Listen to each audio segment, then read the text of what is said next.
Երբևէ փորձել եք դառը սև սուրճ մեղրով։ Ասում են համեղ է եւ օգտակար, բայց ավելի համեղ է, երբ սեփական ձեռքով քամած մեղրով ես վայելում։ Առավոտը որ զարթնում ենք, գալիս ենք այստեղ, դա մեր հետ մեղր արդեն վերցրել ենք։ Օգտագործում ենք, ամեն ուտելուց հետո ուտում ենք։ Շատ լավ բան է մեղրը։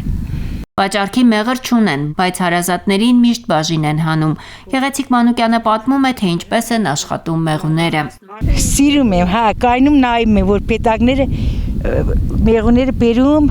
տեղին բաները փաթաթում թևերին, բերում լցնում են մեղուներու մեջ։ Մեկն էլ դուրը կայնում է, այն մեղուն կայնում ասում է, դե որ դադարգես դուս արի, չմտնես, չի թողում, որ մտնի ներս։ Անպայման պետք է բերկով, ոնց որ ասես թևերի վրա փաթաթած գալիս մտնում են մեջ։ Գյուղում հիմնական զբաղմունքը անասնապահությունն ու մեղվապահությունն է։ Այստեղ ամուսնությունները քիչ են, բայց ամուր են ընտանիքները։ Ասում են գյուղում հարուստ ու աղքատ չկա, բոլորը հավասար են։ Տրետուկը շատ մոտ է հայ-ադրբեջանական սահմանին։ Հրաչուհի Մարտիրոսյանը տրետուկ հարս է եկել Արբուն գյուղից, ասում է գյուղը երիտասարդանում է։ Հիմնականում երիտասարդներն են, տարեցները այտենց այդքան էլ շատ չեն։ Կարևորում ենք, որ մեր հողերը, մեր տարածքները, եթե մենք բոլորս թողենք գնանք, ուրեմն կողքից բոլորը կմտածեն, որ մեզ պետք չի են ինչ որ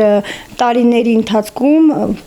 մեր հերոսները պայքարել են, որ այդ հողերը մեզ մնան, հիմա մենք գնալով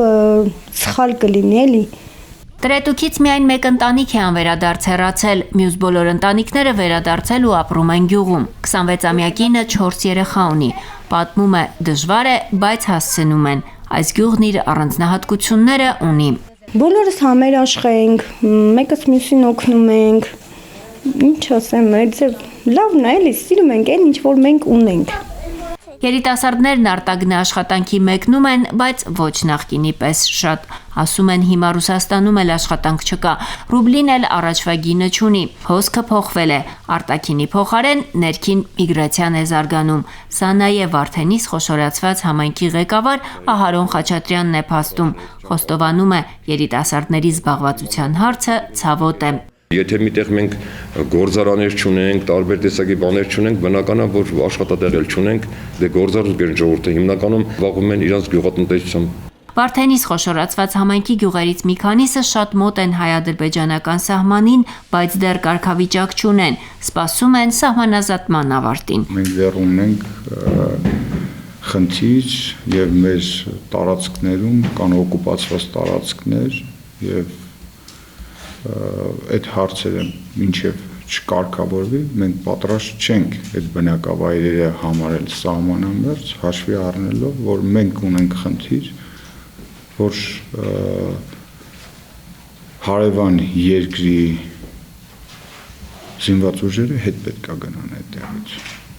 Մարզի ղեկավարը վստահեցնում է, թեև գյուղերը սահմանամերձի կարգավիճակ չունեն, բայց փորձում են իրականացվող ծրագրերում ներառել նաև այդ գյուղերը։ Այս պահին Գեղարքունիքում 8 սահմանամերձ բնակավայր կա։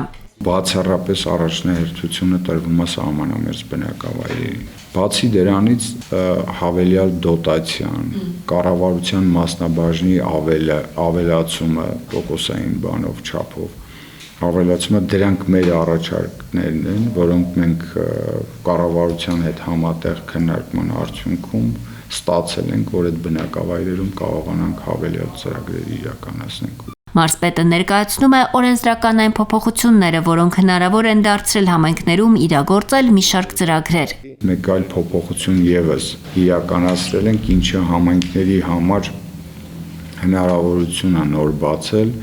իրենց կապիտալ ծրագրերը ավելացնեն 50%-ով։ Ում ինչ որոշումները կայացվում եւ իրականացվում են, գյուղում շարունակվում է բնականon կյանքը։ Տեղացիներն ասում են, իրենց ուզածը մեծ բան չէ,